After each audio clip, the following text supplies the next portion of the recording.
Tonight is a new moon and a solar eclipse, but should we be worried? Many cultures believe that eclipses are a time of negativity. This is because the life force of the sun is being blocked out. Spiritually, people say it's a time for seeing what comes to the surface, what relationships are coming to an end, what things you need to get rid of and what things you need to change. A couple of years ago now, I started following the moon cycles because I just felt so out of touch and I just needed a natural cycle to follow to keep me grounded. I've not looked back. So today is all about setting those intentions, and then as the moon gets bigger and bigger, you put in the work into them, and then as it gets to the full moon, you reflect on what you managed to achieve, and then as the cycle continues and the moon gets smaller again towards the new moon, that's when it's time to release things, rest up and recharge, ready for that whole cycle to begin again. So whether you believe in the spiritual side of it, the astrological side of it or not,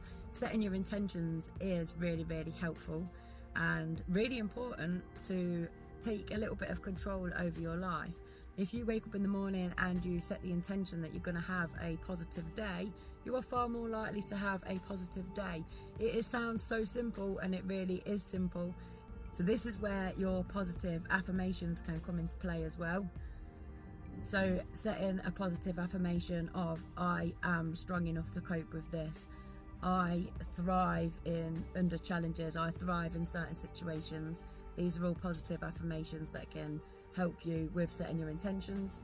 Reflect on 6 months ago, reflect on a year ago, this time last year. What were your dreams? What has happened in that year? 6 months ago, what were you working towards? Have those things happened? If they've not, why not? What could you change? What could you do to make it more likely that they're going to happen? Or is it just that your priorities have changed? What shifted? These are all good questions to ask yourself and to reflect on at this time of the cycle. Don't have to write it down, just sitting and having those thoughts is enough, and just be aware of the thoughts that you're letting live inside your head. They are so powerful. Just thinking that something is going to go wrong can cause it to go wrong. Having those positive thoughts and being aware of the thoughts that you're letting live inside of your head can actually rewire your brain.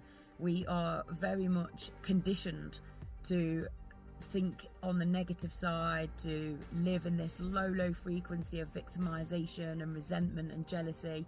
So we need to be aware of it and catch ourselves when it's happening and make that effort to switch those thoughts into a more positive direction.